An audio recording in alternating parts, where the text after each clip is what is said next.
As you start making lots of creative projects with your new portable sewing machine, you may want to finish the raw edges of your fabric for a cleaner look.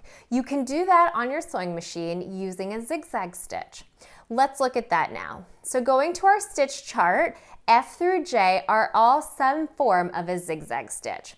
F through H are different stitch lengths and widths. When we're talking about zigzags, we not only have a stitch length, but we also get a stitch width because our stitches are going from left to right, left to right.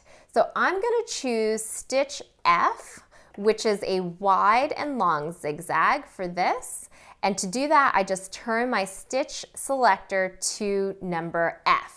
From there, I'm going to take my project. So here we have our sewn seam, and I'm going to place my project into the sewing machine, but I'm going to line up my raw edge sort of to not quite all the way to the edge of the presser foot, but just sort of somewhere kind of in the middle. And you can kind of, test this out and see where the zigzag is falling and adjust as you go. So after I do that, I'm going to lower the presser foot. We don't want to start sewing until the presser foot is down.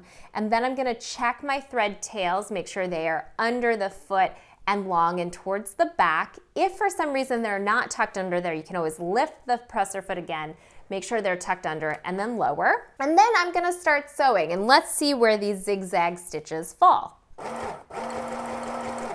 Great, so my zigzag stitch is just falling to the right of my raw edge, and that is a great place to finish off that edge. So I'm gonna keep sewing down the raw edge of the fabric to encase that fraying bit of fabric for a neater finish.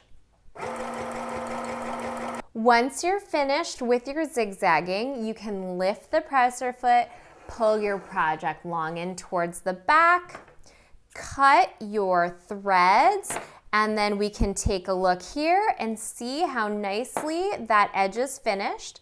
If you have some fraying that has shown through, you can carefully trim those. And you have sewn a lovely encased raw edge. Now your zigzag stitches are also very handy for sewing knit fabric, so if you want to make your own sweatpants or sweatshirts or leggings, you will need to experiment with those zigzag stitches as well.